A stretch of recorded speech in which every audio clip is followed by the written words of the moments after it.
পঞ্চমীটা সব জেনে বুঝে ওই মেয়েটাকে আমাদের বাড়িতে নিয়ে এলো? হ্যাঁ, কি নাকি ছেলের বায়না? আরে এটাকে তুমি অজুহাত বলবে না তো কি বলবে বলো আমাকে জেঠিমণি। অত্রিজা দিদি, এই তুমি চুপ করো তো, চুপ করো তুমি। তুমি নিজের ছেলের প্রাণ সংশয় হতে পারে সেটা নিয়ে দুবার ভাবলে না? ভাবলে না তুমি? আরে বাবা রে, মা বাবারা তো নিজেদের সন্তানের ভালো মন্দ এটা নিয়ে ভাবে ভাবে তো। হ্যাঁ বৌমা, তুমি তো থামো না। তুমি বিপদের সময় না আরো অশান্তি বাড়িয়ে দাও। সাহি তো বলছে ছোটদি, পুছুন পঞ্চমীকে কেন আটকালো না তারককে? কেন ঢুকতে দিল এই খতরনাক মা বেটিকে এই বাড়িতে? পুছুন। আরে আমি তোকে বলছি পুরোটাই বদলা, বদলা নিতে চায় ও। মানে মানে মানে আরে এতদিন ওকে আমরা ঘর বন্দি করে রেখেছি, ওর ছেলের মুখ দেখতে দিনি, তাই তো? সেই সব কারণে তো বলো। এসব কি করছো তোমরা? ঠিকই তো বলছে ওরা।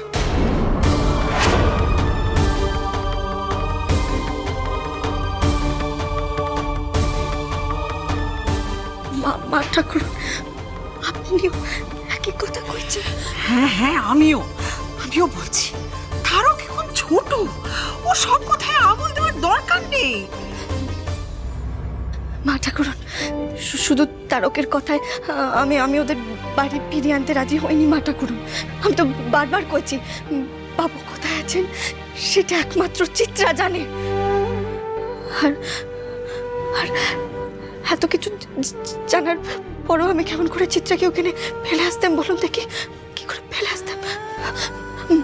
মা ঠাকুরন, আপনি জানলে বাবু ফিরে আসুক, আপনি জানলে আমরা ওনার একটা খোঁজ পাই, বলুন মা ঠাকুরন, আপনি জানলে বলুন।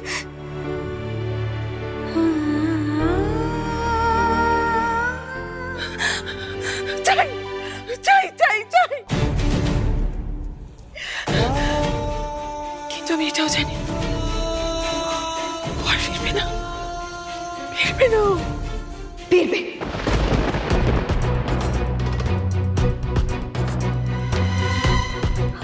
আমার ছেলে তারক ওর বাবাকে ঠিক ফিরিয়ে আনবে।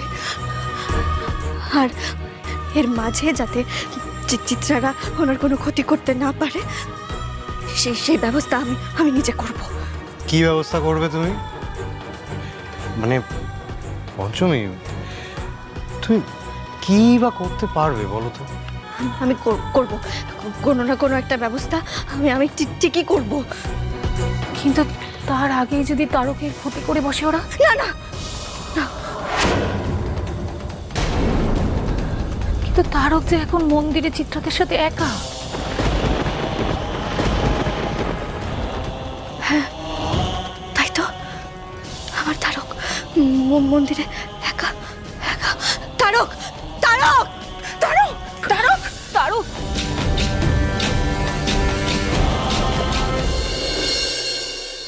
এসো গো মাসি, এসো এসো গো মাসি, এসো।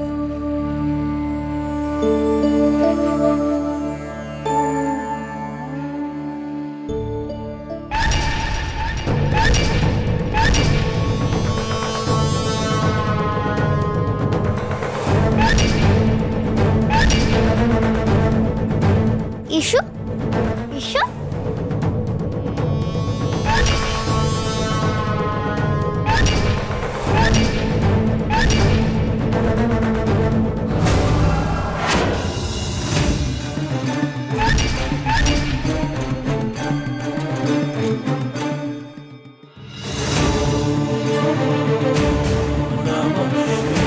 কি হলো গো মাসি, দাঁড়িয়ে পড়লে কেন? ঠাকুরের সামনে বসো।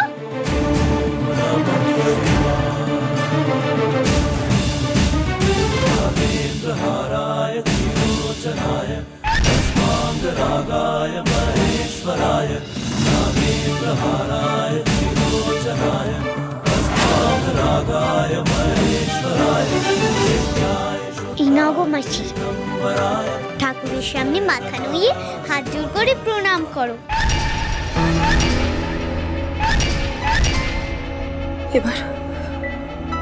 এবার কি করব আমি? তারক তো আমায় ঠাকুরের সামনে মাথা নোয়াতে বলছে, প্রণাম করতে বলছে। তারক যা বলছে আমি সেটা করলে রাত্রি তো খুব খেপে যাবে।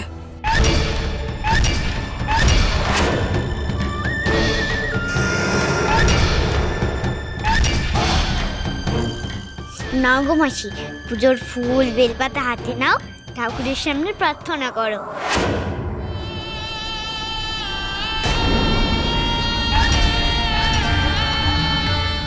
না, ঠাকুরের সামনে কিছুতেই মাথা নোয়ানো যাবে না।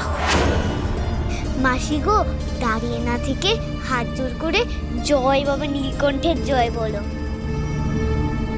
ঠাকুর খুশি হলে দেখবে জয়ধ্বনি দিতে দিতেই গলার স্বর ফিরে এসেছে। বলো এবার, কি গো বলো।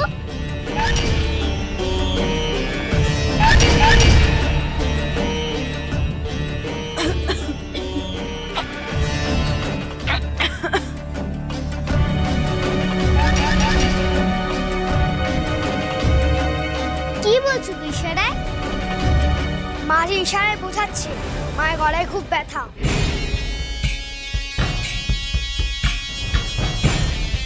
মা কথা বলার চেষ্টাটুকু করতে পারবে না। ব্যথা সারিয়ে দিতেই তো বলেছি ঠাকুরকে। একবার শুধু মাসি নীলকণ্ঠের নাম নিক।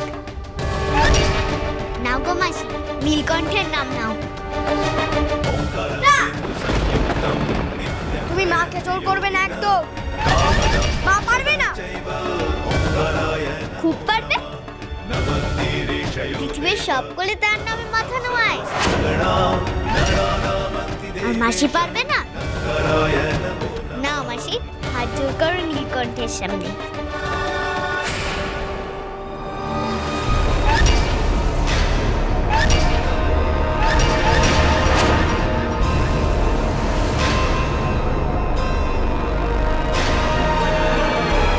আমি বললাম তো মাকে জোর করবে না। তাহলে তখন থেকে এক কথা বলে চলেছো কেন? কেন কেন কেন? আমি যখন বলেছি মা কথা বলতে পারবে না মানে পারবে না।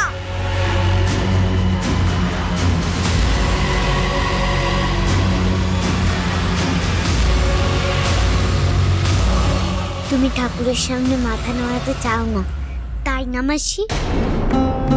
তুমি তো ঠাকুরের সামনে হাত জোড়ো করতে চাও না।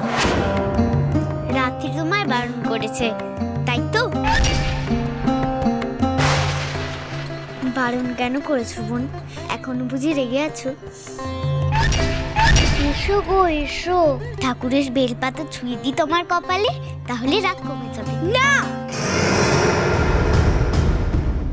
আমার দিকে একদম এগোবে না। তোমার ঠাকুরের সাথে আমার শত্রুতা আছে। শত্রুতা? ঠাকুর আবার কারো শত্রু হবে কি করে গো? দুনিয়া শুধু লোকের বিপদে যে সে বন্ধুর মতো আগলে রাখে। ও কি কথা গো? ঠাকুর কারো শত্রু হতে পারে বুঝি? ঠাকুর তো আমাদের গড়েছেন। আমায় নয়, আমায় করেনি তোমার ঠাকুর। তোমার ঠাকুর তোমার থাক, আমার মাকে জোর করবে না একদম, নইলে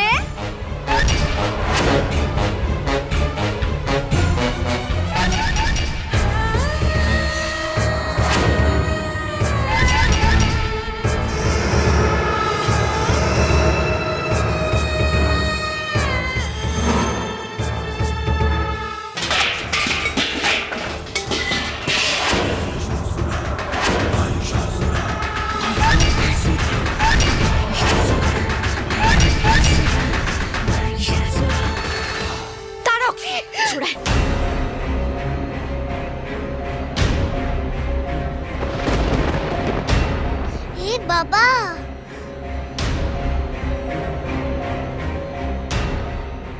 এত ঠাকুরের বাসন এভাবে পড়লো কি করে? কিরকম ঝনঝন আওয়াজ হলো? আমি তো ভয় পেয়ে গেছিলাম। কে করলো এসব? কে ফেললো এসব বাসন? এসব কি করছে রে এই মেয়েটা? ছেড়ে দে, ছেড়ে দে ওদের। চিত্রা গলা শাড়ি কোনো দরকার নেই, কোনো দরকার নেই। পঞ্চমী পঞ্চমী